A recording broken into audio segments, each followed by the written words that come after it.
Welcome to another release of the SaferAfrica e-learning course. My name is Eduard Fernandez and I'm working in CITA, the International Motor Vehicle Inspection Committee. You can send any feedback or question about this subject to me using the email address at the end of this presentation.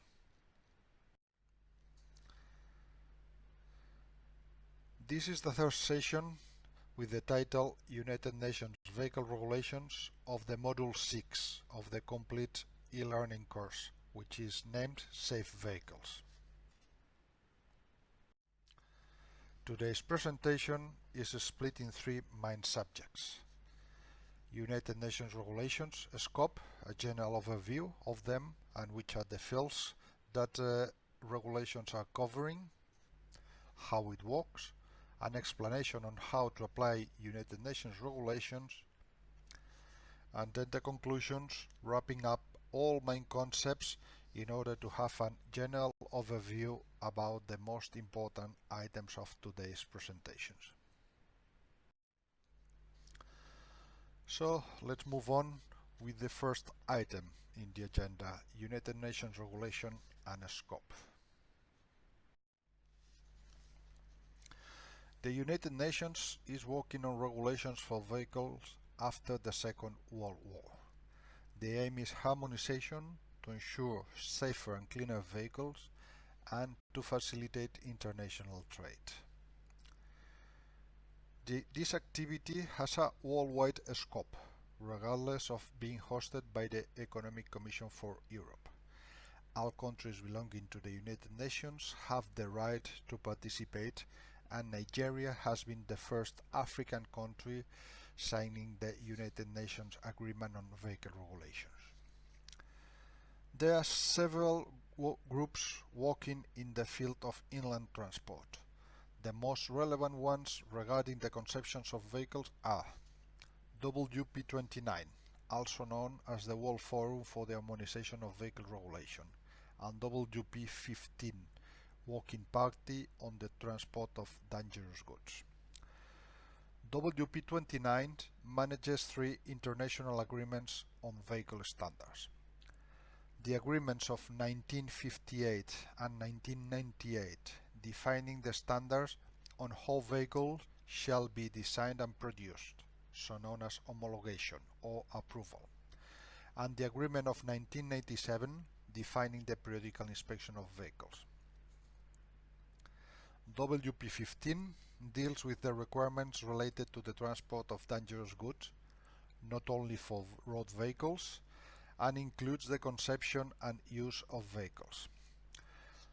The presentation today is basically focused in the agreement of 1958, standards for the conception of new vehicles. You can see on the slide the official name of the 1958 agreement. It applies to vehicles, equipment and parts. It is developed in regulations that define the standards of vehicles and provide the administrative requirements to ensure reciprocal recognition. On December 2018, 54 countries in Europe, Africa and Asia are contracting parties of this agreement.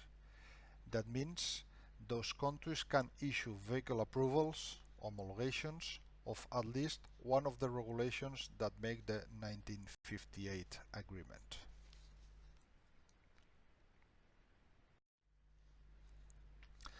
The 1958 regulations establish the requirements related to the approval and conformity of production of vehicles. All these conditions are related to the vehicle manufacturer, as we will see in the following slides. This way, we have covered the design of the vehicle in the approval and the manufacturing of the vehicle in the conformity of production. Let's move on and see more details about this. The approval, as well known as homologation, is the checking of the fulfillment of a vehicle with some given standards. The standards in this case are the regulations set up by the 1958 agreement. Regulations define how a vehicle shall be designed. Approval is responsibility of the vehicle manufacturer. Technical requirements are checked by a technical service, and when everything is in order, the authorities grant the approval. And it's very important to say that the final granting of the approval, it's a question in which authorities shall be involved. Manufacturers deliver some prototypes of the model to be approved to the technical service, along with descriptive documents. Technical services undertake the test defining the regulations to assess whether the samples fulfill the defined technical requirements. Once the vehicle is approved, the manufacturer shall guarantee that the produced vehicles correspond to that approved vehicle, to those approved samples and units. This is the so-called conformity of production. Provisions for conformity of production are included as well in the 1958 agreement and its regulations. They define frequency, sampling, tests, and limits that may be less stringent than those used for approval. So some higher degree of variability is allowed for those cars produced related to the units previously approved. 1958 agreement involves all kinds of road vehicles: car, vans, buses, coaches, trucks, trailers. Mopeds and motorcycles are as well included, regardless of the amount of wheels. That may be 2, 3 or 4. Agricultural and civil work machinery in those functions related to the road are as well included to some extent. Some regulations of the agreement allow the approval of isolated parts like helmets, motorcycle helmets, child seat, warning triangles, bulbs, tires, glasses, etc. In the next slide, you can find a precise definition of vehicle categories.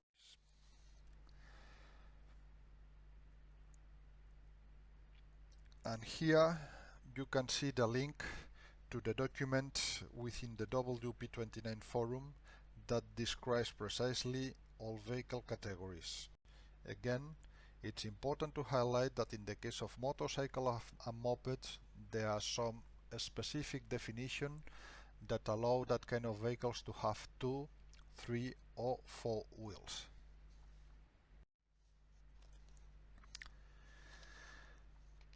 United Nations regulations cover almost all aspects related to safety and environmental protection of vehicles. The official list can be reached using the link of the slide. Wikipedia also offers some information that in some cases may be easier to manage, although it always has the risk of not being 100% accurate. The link to the Wikipedia information in English has been as well included in the slide. It is worthy to mention that the WP29 has 3 official working languages. The official working languages are English, French, which help to cover a big part of Africa, and the third one is Russian. So all the documents of WP29 forum can be found in the website in the 3 languages. This slide and the following ones show some of the regulations belonging to the 1958 agreement by concepts. The first one refers to lighting and includes both the traditional devices with filament bulbs to the new technology devices like AFS, standing for Advanced Front Light Systems, and LED sources. Maybe, if we have to consider just one regulation, the most relevant one is Regulation 48, Installation of Lighting and Light Signaling Devices, defining how all those devices must to be set up, installed in the vehicle. Other regulations, as you can see on the slide, they make reference to retroreflecting devices, illuminations of rear registration plate, direction indicators, front and rear position lamp, stop lamps and end outlight marker lamps, front fog lamps, reversing light, filament lamps, the bulbs, rear fog lamps, regulation 48 that was mentioned before, parking lamps, daytime running lamps, side marker lamps, cornering lamps, and the new technology regulations as well mentioned before.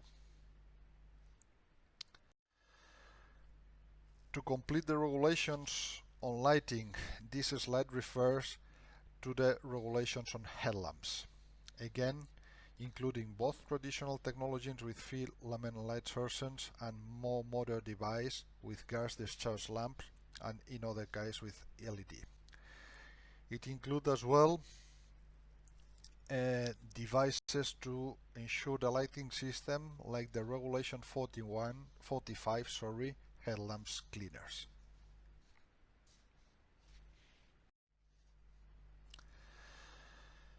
This slide contains the list of regulations related to the instrumentation and control of the vehicle. So for instance, there's regulation 35 that define the arrangement of foot controls, so where the brake, accelerator and when appropriate clutch pedal should be, which are the positions and which are the dimensions to take into account. Regulation 39 regarding the speedometer, its presence and which is as well very important, its accuracy. Regulation 46 rear view mirror. This regulation involves both the approval of rear view mirrors as independent units and their installation in the vehicle. Regulation 79 steering equipment. It's important to mention that this regulation is being submitted to a very deep change in order to allow automatic driving system. And regulation 121, controls, telltales and indicators. This is the regulation that defines the logo that we see in the controls of our vehicles.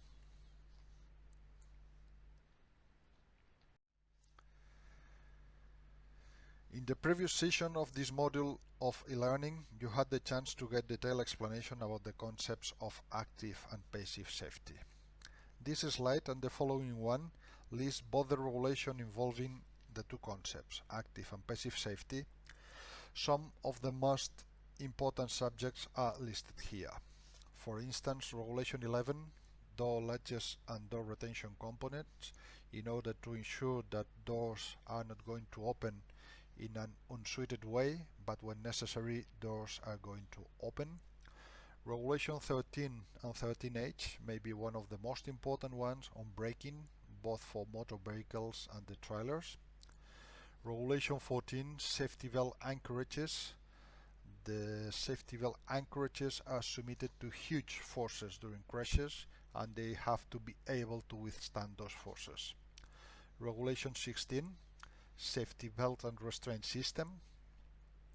Regulation 17, seats, seat anchorages and hand restraint seats, as well as safety belts. They are as well submitted to huge forces in case of crashes. Regulation 22 for motorcycle helmet. Regulation 27 for advanced warning triangle. This is the triangle that is put on the road in the case that the vehicle is stopped by emergency there.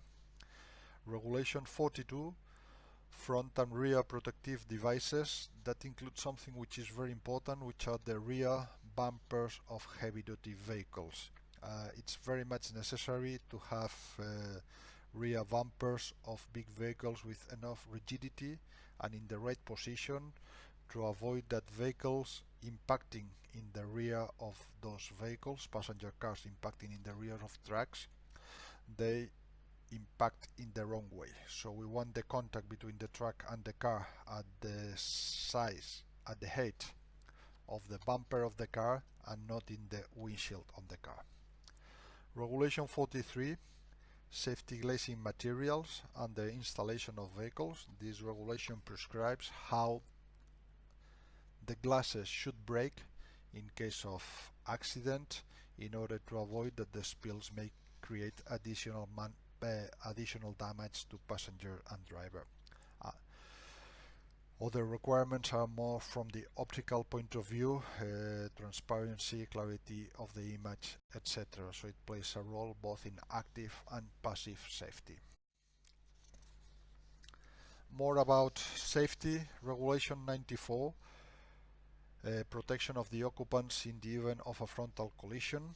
You may have in your mind the view of this test when a car crashes among a very well-defined barrier. This is basically the same approach that NCAP has, with the big difference of the speed.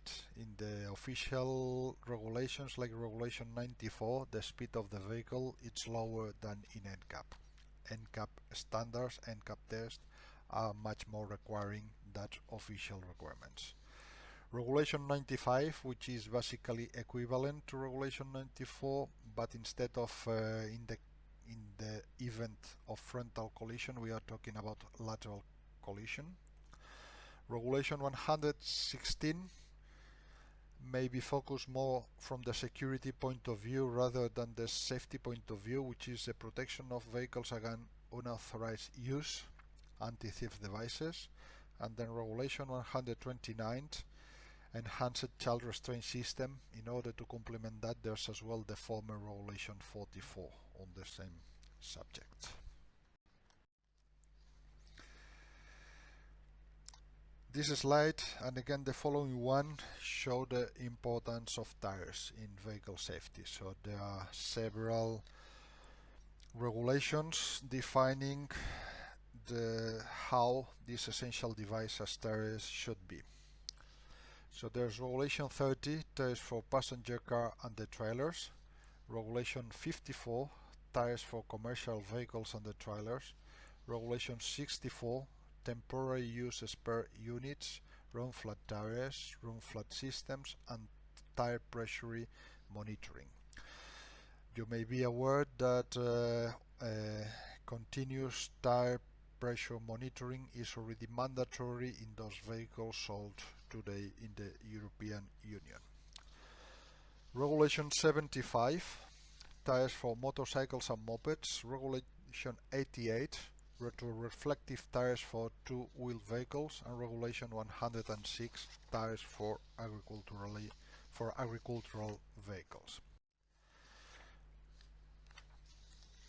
And which is very interesting as well is that the WP29 has requirement for retreated tires. At one side for passenger cars and the trailers, 108, for commercial vehicles and the trailers, 109, and as well has the requirements for replacement wheels for passenger cars that in some cases, and that depends on the vehicle manufacturer, there's the same kind of wheels that those originally installed in the vehicle, or in some other cases they have less requirements. Environmental aspects as well covered by the 1958 agreement, and when talking about environmental subjects, basically there are three concepts to take in consideration: gas emissions, noise emissions, and electromagnetic emissions and compatibility. Furthermore, those regulations also deal with fuel consumption and powertrain performances, like both internal combustion and electrical engine power output. Going precisely to the list, we have Regulation 10 on electromagnetic compatibility. In that case, we are not only taking care that the vehicle emits an amount of electromagnetic radiation below the limit, but also it's necessary to take care that the electromagnetic radiation on the atmosphere is not interfering the components of the vehicle. Regulation 15, which has been cancelled, already superseded by 83, 84 and 101, emission and fuel consumption. Regulation 24 for diesel vehicles, engine power measurement, smoke emissions and engine type approval. This is normally used for heavy duty vehicles, where the engine is approved in a separate way than the vehicle itself. Regulation 51 for noise, Regulation 83, emission of pollutant according to engine fuel requirements, and for the 84, measurement of fuel consumption. 85, electric drive trains, measurement of the net powers and the maximum 30 minutes power of electric drive trains. Regulation 100, approval of batteries of electric vehicles. 101, measurement of the emissions of carbon dioxide and fuel consumption.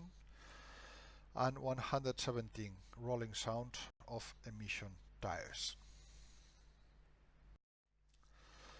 So, we have seen so far what is the 1958 agreement and its scope regarding the kind of vehicles included there and the kind of standards produced in the 1958 agreement. We will have now a summarized explanation of how it works and how the countries may find a solution that fits to each of them in order to apply the United Nations regulation. So, the approval process has three main actors. First actor, the vehicle or component manufacturers that wants to demonstrate that the vehicle or the component that they are producing fulfills the necessary requirements to be sold and registered. Registration, of course, only applies to the whole vehicle, and the parts have to be approved in those countries that apply this kind of a scheme to the parts to be sold for the use of vehicles on the road. The second actor is the technical service, which will undertake the necessary tests and checks described in detail in the regulations. And the third actor is the approval authority, which has to be a governmental body because this is an exercise of authority, and which will grant the approval based on the test report used by the technical services. The vehicle manufacturer or the component manufacturer is the main and ultimate responsible for the approval of the vehicle. They have to submit samples and descriptive documentation to the technical service in order to have the product assessed. 1958 regulations describe in detail how to submit sample and the content of the before mentioned documents. Furthermore, vehicle and/or part manufacturers must supply the evidences of the systems to ensure the conformity of production in a very similar way to ISO 9000 standards. The technical service, one having the samples to be tested and the descriptive documents, takes care of conducting tests and checking that documents and samples match. They also assess the quality system, ensuring the conformity of production. For testing and approval purposes, vehicles are split in types. Approval is valid for all the vehicles of the same type. The type of the vehicle depends on every regulation, and it's defined in detail in all of them. For instance, the same car fit with a gasoline or diesel engine means two different types when considering emissions, but the same type when considering lighting devices installation.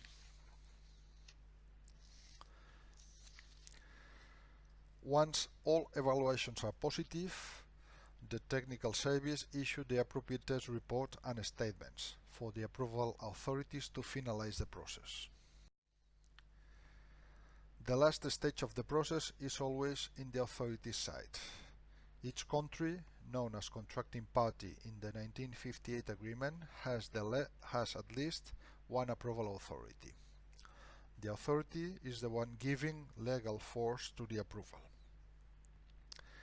Authorities only recognize the reports of technical services appointed by them, though technical services may be in different countries than authorities. Authorities undertake a final validation of documents and, when everything is right, issue the approval certificate. That approval certificate is recognized by all other contracting parties, by all other countries, and therefore car manufacturers only need to approve their product once for each regulation to be recognized in all countries that accept that regulation in particular. This concept was mentioned earlier as reciprocal recognition.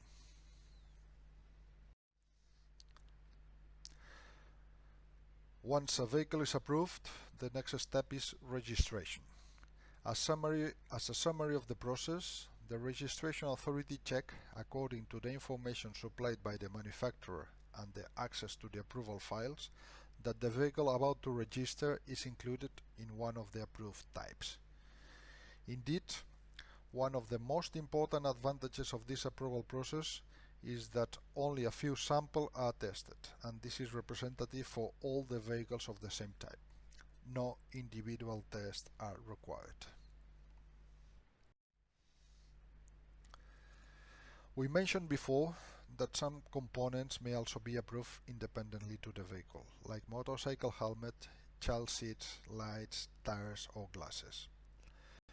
Those devices do not require registration, and therefore the registration authority cannot control whether the device is approved or not. To help in this control, those parts and devices that can be approved as technical units independently to a vehicle are evidenced with approval marks. Approval marks, according to the 1958 agreement, consist in a circle with a capital E inside stating for excellent. Within the circle there is a number that identifies the contracting party, the country, granting the approval. In the example of the slide you can see E4, which represents the Netherlands. Out of the circle, usually below, there is the approval number. The case shown corresponds to a motorcycle helmet. The first two digits, 05, mean the version 5 of the Regulation 22 referred to for the approval of the helmet. Other digits correspond and are defined by each country and shall be different for a different type. The approval marking may contain additional information, like the features of glasses. Windshields have different marking than the side window glasses, or the driving side of headlamps, since the light beam is not the same for vehicles with a steering wheel on the left or on the right side of the vehicle.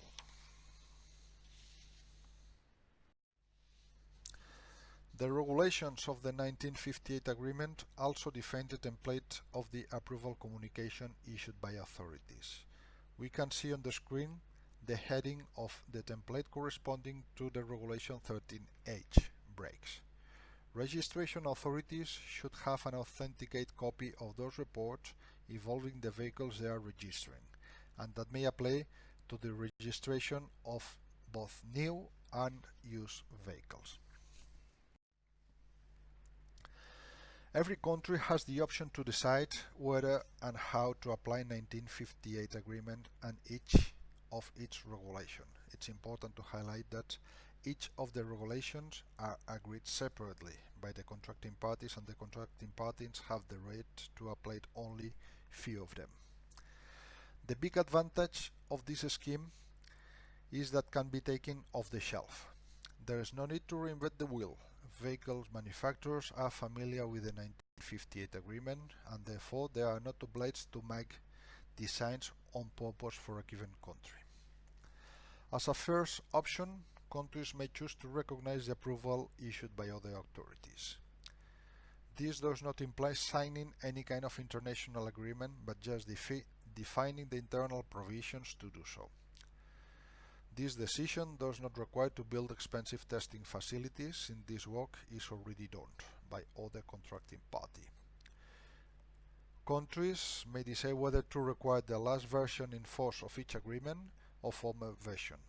This is interesting, for instance, in the case that fuel quality does not allow to enforce the last version of the emission standards. When choosing this approach, the country has not obligations to other countries. For instance, they can modify or stop the recognition of approvals at any time. This option may be interesting for countries that are not producing vehicles and therefore don't need to facilitate international trade to their own local industry. The second option is to issue approval to be recognized by the other contracting party, which means the formal signature of the 1958 agreement and the recognition of some or all of its regulation. This may be done in two different approaches, as we can see on the slide. First approach only includes administrative capabilities. As mentioned before, contracting parties may appoint foreign technical service, and therefore there is no need of investing in the development of such facilities. The role of approval authorities in this case is the supervision of the whole approval process and the appointment of the technical services. The second approach embraces the full process, incorporating both the administrative and technical scope within the country. Even considering this option, building and managing technical service may be left to the private sector, avoiding any impact in authorities' budgets. This last option is appropriate for countries with vehicle production industry. We are close to the end of this session. We have got a general overview of the United Nations regulations and some more details on how to apply them. It is time now for conclusions. After summarizing the main concepts of the United Nations regulations for vehicles, there are three main takeaways to consider. First, United Nations regulations are already there. There is no need to reinvent the wheel or to create requirements that may oblige to vehicle manufacturers to produce on purpose for a given country, with the risk of making cars more expensive. Second, United Nations regulations may be applied without testing facilities.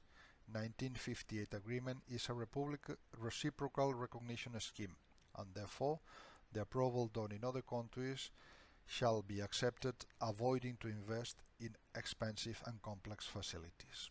Third, requirements for approval may be tuned to the need of each country. As mentioned earlier, countries may postpone the entry into force of the most advanced requisites requirements when necessary. For instance, until the quality of the fuel in the country allows the most stringent emission requirements. Altogether, this makes the 1958 agreement one of the best options to ensure that vehicles entering in a country, both new and used, fulfill some minimum safety and environmental requirements. And this is the presentation of the Session 3, United Nations Vehicle Regulations of the Module 6 Safe Vehicles of the SaferAfrica e-learning course. Thank you very much for your attention. I hope this has been useful and interesting for you. In case of questions or comments, you can address to me in the email below, e.fernandez@citains.org. There are additional readings in the PDF, and please do not forget to answer the quiz. Have a nice day.